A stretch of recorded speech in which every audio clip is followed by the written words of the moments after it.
managers here are very excited to let you know how they did this year. It was a pretty amazing year in the stock market, and they've done quite well themselves. So I thank you all again. Just to let you all know, we are recording tonight. So yes, Patrick is behind you. The plan is the donors, Michael and Sulaco, Michael Murray, who are some of the primary donors of this fund, are not here, but we would like them to be able to see it. So we plan on creating a product, sort of a YouTube video or something we can link to them and send them so they have an opportunity to view it. So maybe on the website and stuff like that. So take it away. Very good. Well, welcome again, and thank you for attending tonight's presentation of the 2013 annual report of the Pacer Investment Fund. I'd just like to start off by introducing the student management team. I'm Mary Grace Wills, and I'm the student director, and I am also responsible for the restaurant and retail sectors. My name is Kimberly. I'm senior investment. I'm in charge of the industrials and utilities sector. My name is Mike Condrat. I'm the securities manager, and I am in charge of the financial sector and the technology sector. I'm Megan Gardner. I'm the allocations manager, and I'm in charge of the consumer goods. I'm Sarah Spellatella. I'm a senior analyst, and I'm in charge of the healthcare sector. So now that we've met the team, let's talk a little bit about the fund. Every fund has stated goals and objectives, and the goals and objectives of the Pacer Fund, the goal is to achieve capital preservation with moderately aggressive growth. And anytime you state out a goal, you have to be able to measure it. So the measurement we put in place was the investment objective, is we try to perform within plus or minus 3% when we compare it to the S&P return.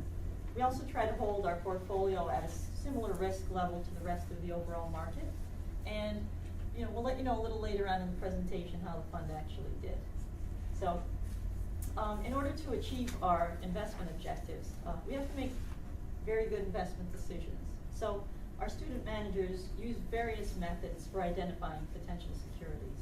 And once they do choose a particular security, it's presented to the group during our monthly meetings. And we'll sit down and we'll talk about the facts, what they liked about the security. And then as a consensus, we kind of just, as a group, decide, do we believe this is going to be a good investment for the fund?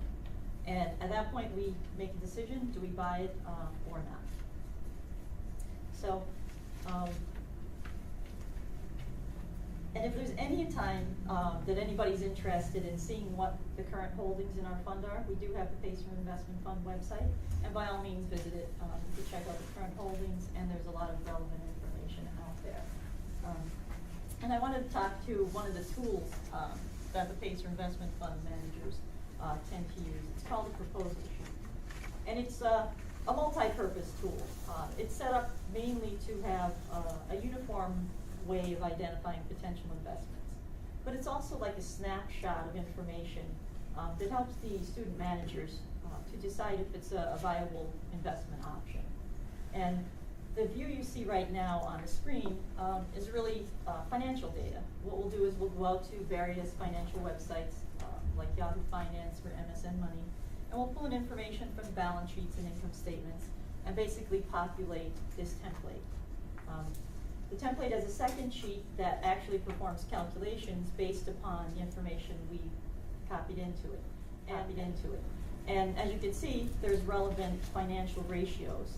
So this really becomes a combination of both like fundamental analysis as well as technical analysis that our group uses to discuss and see what we like about securities, and aids us in all in making the decision on, is this something that we want to purchase? And not only is it used by the student managers here, but it's also used by the undergrad students in Dr. Comstock's class, and they're known as. Okay, so 2013, it was a pretty exciting year, especially with how well the market was doing, and I mean, it was really a great learning experience for us. Overall, for our goals, some were achieved and some were. We did achieve our goal of staying within plus or minus 3% of the S&P, which was great, and we did maintain a lower risk level throughout the year compared to the benchmarks. We did miss our goal by slightly underperforming the benchmarks. Our main goal is to beat them and do better than them, but we were a little behind on that, but we still did great for the year. Throughout the year, we had some great learning outcomes. The first one, in the beginning of the year, we really wanted to look at our funds and try to consolidate on what we had. We wanted to determine which ones we want to keep and which ones we didn't feel like we should keep for 2013. So we spent a lot of time doing that. Another area that we spent a lot of time was actually analyzing our sectors. So what we did was really try to compare to what companies we have, are they in the correct sectors? That allowed us to really look at the S&P sectors and really compare, okay, how's our finance sector doing compared to the S&P sector?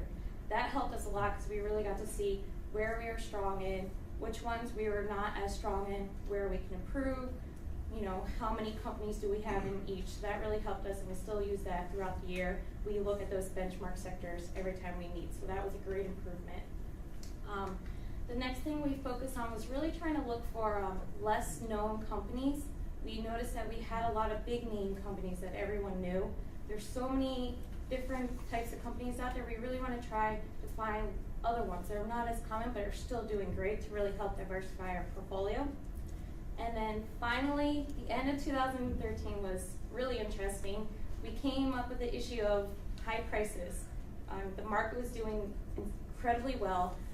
All the prices were pretty high. We were forced with the question, is this price too high? Do we think it's going to keep going, or is it at the peak? So that was a new learning experience for all of us. It was, you know, a great opportunity and a new experience for us for 2013.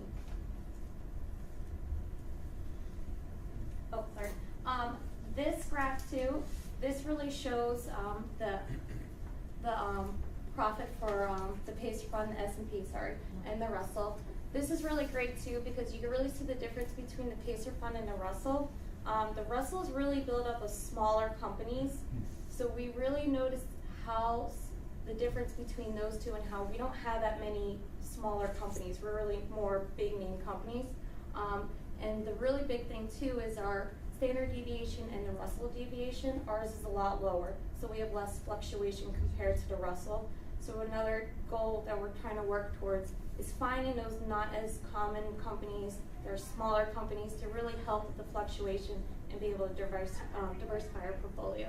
And you can see here's our total return and then our standard deviation.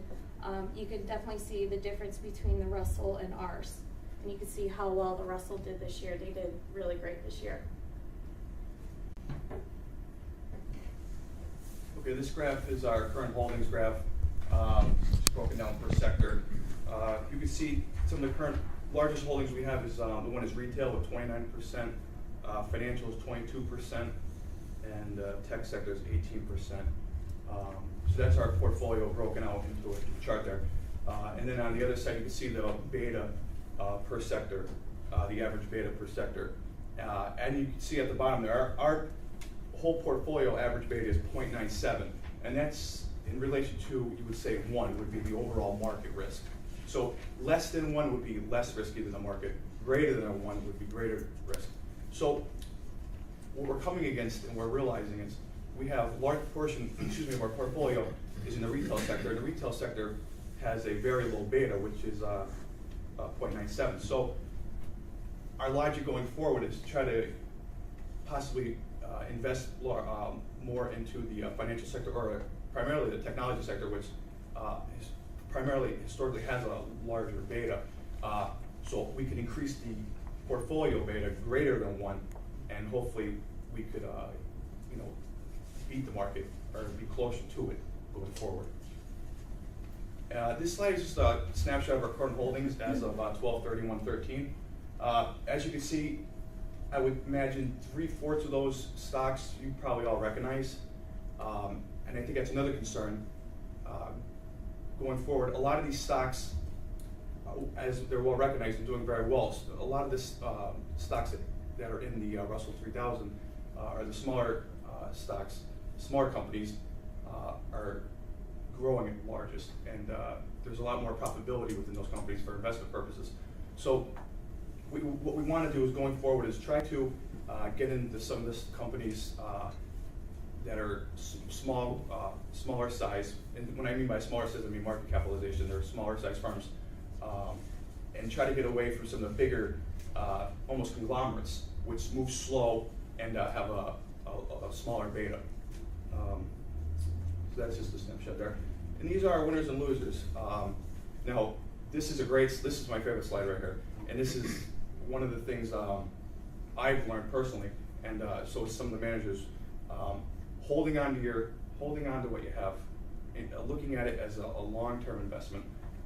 As you can see here, our top performers, Paychex, First Cash, Paychex, Bank of America, and Express Scripts. We've held those stocks. We've had Bank of America since 2011, September 2011. Paychex we've gotten in August of 2010, and Express Scripts we got in 2010 too. So just by riding it out the past 2 years, 3 years, and 3 years, and then seeing it grow, taking the dips and not bailing too quick when the fluctuations throughout the months. Looking at it from a long-term perspective instead of trying to time the market, which it's tempting because it's appetizing. It's at least for me, I should say. But it just shows, and it goes to the root of taking a long-term perspective and long-term look at the market really pays off. Now, our losers it's kind of skewed because we just acquired these companies, we just bought these stocks in November and December, so we really haven't had time for them to mature like the others three have. So it's just a nice talking point of seeing what could happen when you actually believe in your investments and you hold on to them. Okay, I did the technology sector. This is just a breakdown of what we currently have in the technology sector. Our current holdings are Google, iRobot, and EMC Corporation. And those are the since inception returns you can see there. And then our future outlook, we have a strong outlook for 2014. A lot of the articles I've been reading in the technology sector seems to indicate another positive year. And going forward, the entrepreneurial spirit and the innovative spirit within that sector, I think will continue to brace and can fluctuate, but I think if there was any kind of fluctuations, I think that sector primarily could take the swings within it. And our possible future additions would be Intuit. Intuit makes QuickBooks, TurboTax, familiar with that, and VMware. VMware primarily gets into cloud computing, cloud infrastructure. So those are possibly two additions that we're looking at for this sector. And lastly, in the financial sector here, holdings are Paychex, Bank of America, and First Cash Financial Services. And again, these numbers are since inception. And like I said in the previous slide, holding on to our stocks long term and taking that long term outlook has really paid off for the fund. Future outlook is growing. It's a healthy outlook for the financial sector, and a gradual loosening of credit standards. Hopefully not to the point that it will bring us to the last recession we had in 2007, but hopefully enough to let capital and flow more liquid. And then possible future additions would be T. Rowe Price, Visa, and SunTrust Bank. So. Okay, so I'm going to talk to you about the consumer goods sector. Our current holdings, and this is actually something we switch back and forth with throughout the year. We lost some, we bought some. So our recent purchases, Hershey, we just bought in December, but our Mattel and Procter & Gamble, we're going very strong. Our outlook for the next year is we're expecting moderate growth for the overall sector, but there are some challenges to be overcome. The companies are facing loss of brand loyalty with store brands and value brands coming out, so that's something that companies that look to do strong in 2014 need to overcome that, and also the continual rise of digital influence and companies that don't jump on board with e-commerce or that type of method to get to their customers, we see them not doing as well. So for future additions in this sector, we do, as mentioned earlier, we want to look for smaller companies, but ones that we see the potential for brand loyalty to rise. Okay, the industrials and utilities, we have quite a bit. Next Air Energy, we've had them before 2013, so they're pretty much our main one. And then all the ones below them, we add them this year. And what's great about this is you can see when they're added and how the return is higher with the ones that were added longer, so they're doing really good. The outlook for the industry sector is pretty positive. It's more on a modest growth, around 2 to 4%, especially in the construction, the metal work. That area is around a 2 to 4% for 2014. So still good, but not maybe as strong as 2013.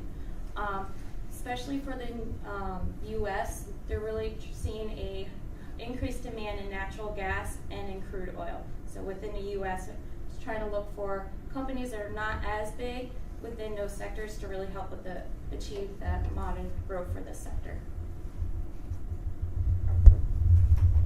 In the healthcare sector, we have, Michael had mentioned earlier, Express Scripts, United Healthcare, and Johnson & Johnson. And Express Scripts has done phenomenally for us since inception. Johnson & Johnson we just bought in December, so we're waiting to see how this coming year, 2014, is going to perform for us. So we're still holding on to that and seeing where the future outlook might take us. And we're really excited about this outlook. With the implementation of Obamacare, there's some resolutions that still need to occur with the website itself, some issues that need to be resolved, and they are switching contractors about maybe let's say late spring. So we'll see how that will come on, and also see whether with this implementation we'll actually have more people having insurance or being insured, and see how that will also affect the sector and what that might bring along. We're a little concerned about there's some vital drug expirations, patent expirations coming along, but luckily enough, the FDA just approved, or they modified their process for drug approval, particularly for life-saving drugs, which is, as the third bullet suggested, we're going to pursue secular companies, which are really much so those life-saving drugs, those drugs that people need as a necessity, whether daily or a reoccurring that's required for them, rather than a drug that may be taken just because of the market and how it's going to be affected by regulations and economy and things of that sort. So luckily the FDA modification for their drug approval are these life-saving drugs. So we're excited about that, and we're thinking that this will continue to help us grow in this sector and help us perform for 2014. So moving to the restaurant retail sector, you can see there's a lot of holdings currently in this sector. And I guess what I wanted to point out in this sector are some of the new purchases we made in October, November, and December. And like I spoke earlier, the different research methodologies we used in selecting securities. And one of the securities I wanted to point out was JCPenney's. This was actually, we found on a distressed securities list. And we actually believe in this company that it's going to bounce back. So we have hopes there. And then another one of the investments on this slide, the Gap, was actually submitted by a junior analyst from Dr. Comstock's class. So we kind of took a look at that, and we liked it, and we added it to the retail sector. The future outlook for this sector, stable with moderate growth. Retail is expected to be around 4%, and restaurant about 2 to 3%. So what do we see for 2014? As far as the stock market, we expect it to be promising. Typically, good years follow great years, and if history tends to repeat itself, hopefully that's what's going to happen. There's a lot of positive signs here to support a strong 2014. Unemployment is on the decline. Housing and autos are on the rise, and investor confidence is very high. And overall, the general economy is doing very well. We have solid GDP growth of 2.6%. But along with all these positives come the potential for risk. And where we see risk is potential with the Fed holding back the tapering back the federal stimulus. And while nobody knows exactly when this is going to happen or what the impact can be, we expect volatility in interest rates to result because of it. And if there happens to become another issue with the debt ceiling debates, that's also something that could put a kink in the strength in 2014, along with tensions in the Middle East. So we do believe 2014 is going to be a good year, but there are some risks with it. So as far as the PACER fund itself, as you heard most of the managers talk, everyone analyzes their sectors, and we took a look at sectors versus the benchmarks, and we made allocation decisions based upon that. So we're going to continue to do that throughout the year. We're also challenged this year by the use of stop losses, where we wanted to use those to protect our gains. They actually executed a little bit sooner than we would have liked them to, and we missed out on future growth. So in 2014, we want to take a look to see, what we do a little bit better there. And one of our main focuses this year is to take a look at the idle cash in the fund. As of year end, there's about $53,000 in the fund, and we like to get this invested in the market to try and get some more returns to the fund. So some of the investment options we are considering, again, as you heard most of the managers mentioning, smaller companies are very attractive. We want to look there. And in addition to that, we also believe that there's growth opportunities to look at the international securities as well. So, giving back. Throughout the year, the managers and I, we've all been speaking, and we feel that there's opportunity for the PACER Fund to give back to the students of the Marywood University Business Program. The fund's had pretty good investment results for the past couple of years, and we feel, is it a possibility in 2014, for the students of the Marywood Business Program to benefit maybe by like a business-related learning opportunity, like maybe a bus trip to the stock exchange or to the Fed, something something to that idea. So that concludes our presentation. We'd be happy to take any questions. Why did you get out of your international